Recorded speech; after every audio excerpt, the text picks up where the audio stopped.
இரட்சகராகிய இயேசு கிறிஸ்துவின் இனிய நாமத்தினாலே உங்கள் அனைவரையும் வாழ்த்துகிறேன்.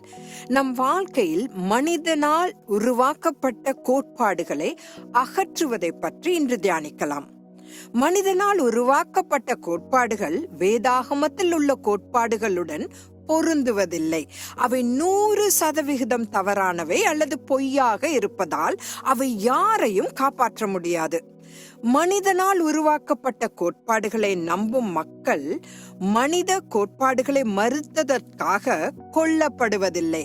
ஆனால் சபையாரால் துர்உபதேசிகள் என்றும் மத சார்பற்றவர்கள் என்றும் நிந்திக்கப்படுகிறார்கள்.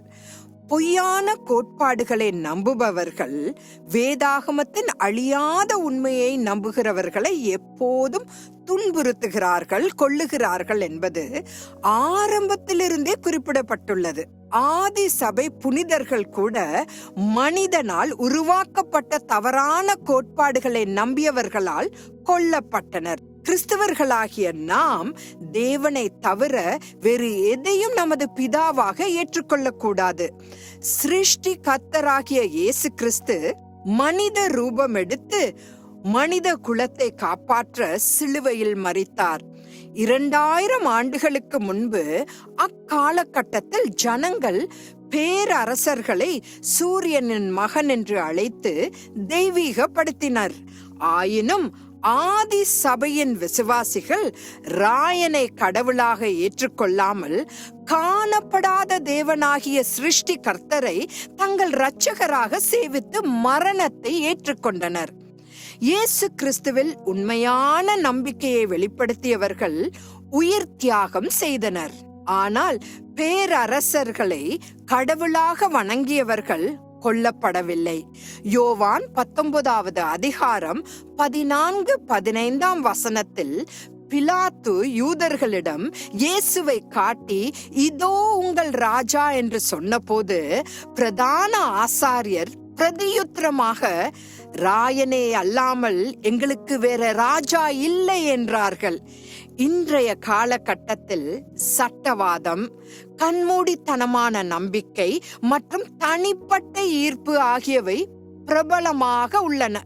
இது நிமித்தம் விசுவாசிகளின் மனங்கள் குழப்பம் அடைந்துள்ளன. இயேசு கிறிஸ்துவின் முடிக்கப்பட்ட கிரியையை நம்புவதே பரலோகத்திற்கு செல்வதற்கான ஒரே வழி என்பதை நினைவில் கொள்ளுங்கள். அவருடைய இரத்தம் மட்டுமே நம் பாவங்களை சுத்திகரிக்க முடியும். அவர் மூலம் மட்டுமே பரிசுத்த ஆவியானவர் நம் மீது வர முடியும். பாவத்தின் காரணமாக நமது மனித ஆவி மரித்த போது மனம் திரும்புதலின் மூலம் இயேசுவின் ஜீவன் நமக்குள் வந்ததும் நாம் புதிதாக பிறந்தோம் அல்லது மறுபடியும் பிறந்தவர்கள் என்று அழைக்கப்படுகிறோம். தேவ சித்தத்தின்படி மறுரூபமாக்கப்பட்டவர்கள் மட்டுமே புதிய வானத்திலும் புதிய பூமியிலும் நுழைய முடியும்.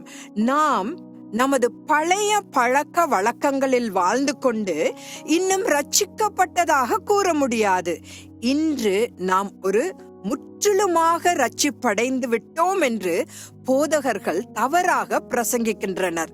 நமது கடந்த கால, நிகழ்கால மற்றும் எதிர்கால பாவங்களும் மன்னிக்கப்படுகின்றன என்று நமக்கு சொல்லப்படுகிறது. தேவ ஜனமே, மனிதனால் உருவாக்கப்பட்ட கோட்பாடுகளில் உங்கள் நம்பிக்கையை வைக்க வேண்டாம் என்று நான் உங்களை எச்சரிக்கிறேன். சிருஷ்டி கர்த்தராகிய தேவன் இயேசு கிறிஸ்துவாக இவ்வுலகத்திற்கு வந்து அவரே நம்முடைய ஒரே இரட்சகர் என்று ஏசாயா 37வது அதிகாரம் 16வது வசனம் கூறுகிறது. யோவான் 14ஆம் அதிகாரம் 9வது வசனத்தில் இயேசு தம்முடைய சீஷனாகிய பிலிப்பை நோக்கி, பிலிப்புவே, இவ்வளவு காலம் நான் உங்களுடனே கூட இருந்தும் நீ என்னை அறியவில்லையா?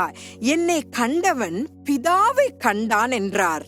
அவருடைய நாமத்தின் மேல் விசுவாசம் உள்ளவர்களாய் அவரை ஏற்றுக்கொண்டவர்கள் எத்தனை பேர்களோ அத்தனை பேர்களும் தேவனுடைய பிள்ளைகளாகும்படி அவர்களுக்கு அதிகாரம் கொடுத்தார் என்று யோவான் 1வது அதிகாரம் 12வது வசனம் கூறுகிறது. இறுதியாக மனுபுத்திரர்களை தேவ புத்திரர்களாக்கும்படி தேவகுமாரனான இயேசு மனுஷகுமாரனானார். இயேசு கிறிஸ்துவை நம்புவது என்பது பிதாவாகிய தேவனை நம்முடைய ஒரே இரட்சகராக ஏற்றுக்கொள்வதற்கு சமம். இந்த மக்கள் மட்டுமே பரலோகத்திற்குள் நுழைய முடியும். அவர் ஒருவரே நானே வழியும் சத்தியமும் ஜீவனும் என்று கூறியுள்ளார். இதை சற்று சிந்திப்போம். ஆமேன்.